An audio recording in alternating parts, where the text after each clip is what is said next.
Bonjour à toutes et à tous, mon nom est Aurélie, bienvenue dans votre pratique. Aujourd'hui, je vais vous présenter un court tutoriel sur la posture de Shirshasana.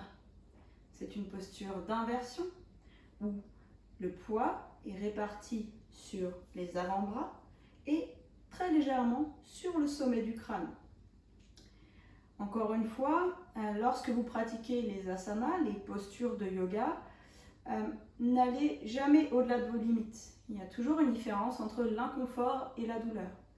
Si une posture est inconfortable, ici il suffit d'observer les sensations dans le corps et de se raccrocher à la respiration. En revanche, si la pratique devenait douloureuse, c'est le signe que vous êtes allé trop loin dans une posture ou que vous n'avez pas l'alignement nécessaire qui vous permet d'assurer la posture en toute sécurité. Encore une fois, ici, si vous souffrez de problèmes au niveau des cervicales, c'est une posture qui, souvent, on dit qu'il faut l'éviter. Personnellement, je pense qu'il faut l'encourager, mais il faut l'encadrer. Parce qu'en structurant notre corps, en lui apportant de la force dans les endroits nécessaires pour le maintien de cette posture, vous allez pouvoir pratiquer ici et justement renforcer toute cette zone. Je vais vous présenter ici cette posture en 8 étapes. Bien sûr, en fonction des courants yogiques, ces étapes peuvent varier et peut-être en fonction de votre pratique, vous allez peut-être être amené à changer légèrement ces étapes. Encore une fois, c'est l'enseignement que j'ai reçu et c'est ce qui m'a permis ici de pratiquer cette posture dans un cadre et d'améliorer ma posture en étant en sécurité. Donc je vais vous inviter ici à vous asseoir sur les tables. Encore une fois, cette posture intervient bien souvent à la fin d'une séance. Donc pensez bien à, si vous pratiquez cette posture, à être échauffé.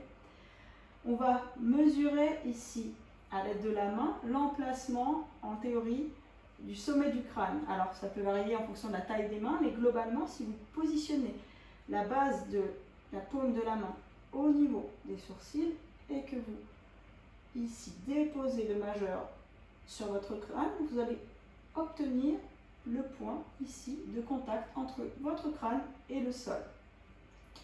Nous allons maintenant mesurer les bras. Donc, attraper les coudes opposés, on vient placer les coudes au plus près des genoux.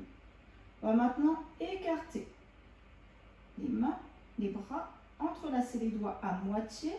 Personnellement, moi, je préfère placer mon petit doigt à l'intérieur, d'accord? Ce qui me permet d'avoir une surface de contact plane. Ici, les coudes sont ouverts à la largeur des épaules. Je viens déposer le sommet de mon crâne entre mes mains. Première étape. La deuxième étape consiste à tendre les jambes. Ici, pas besoin d'aller plus loin. Si vous restez dans cette posture et que vous respirez, vous allez bénéficier ici de tous les avantages d'une posture d'inversion. D'accord? Ce qu'on recherche ici, c'est vraiment à activer les avant-bras dans le sol. Il y a environ 10% du poids de mon corps qui est sur ma tête et le reste est dans les avant-bras et les pieds pour le moment. La troisième étape consiste à rapprocher les pieds de telle sorte à ce que mes fesses soient alignées avec mes épaules. Et ici, vous allez peut-être sentir que vos pieds se font de plus en plus légers. C'est le signe que vous pouvez passer à la quatrième étape et peut-être fléchir un genou, puis l'autre. Tout en douceur. Cinquième étape, nous allons ici pousser les hanches vers l'avant, puis lentement, sixième étape, vous allez peut-être tendre un pied vers le ciel, puis l'autre. Ici, dans la variation complète de Shirshasana, n'oubliez pas que l'action principale est celle des avant-bras dans le sol. On repousse bien le sol avec les bras. Septième étape qui consiste à fléchir les genoux. On fait le chemin. À l'inverse, on déconstruit notre posture toujours avec contrôle, avant de ramener les pieds sur le sol, sans jamais décoller le crâne du sol. Vous allez revenir dans votre posture de l'enfant, Balasana. Et restez ici pour au moins 3 profondes respirations.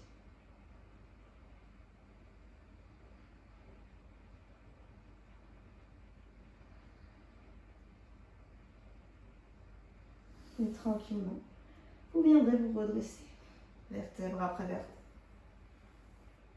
Si vous pouvez, prenez toujours un instant pour fermer les yeux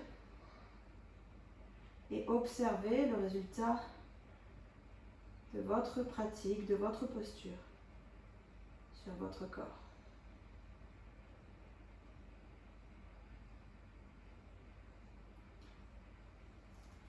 J'espère que ce tuto vous aura aidé à construire votre posture de Shirshasana et j'espère pouvoir pratiquer avec vous bientôt. Je vous dis à très vite. Namasté.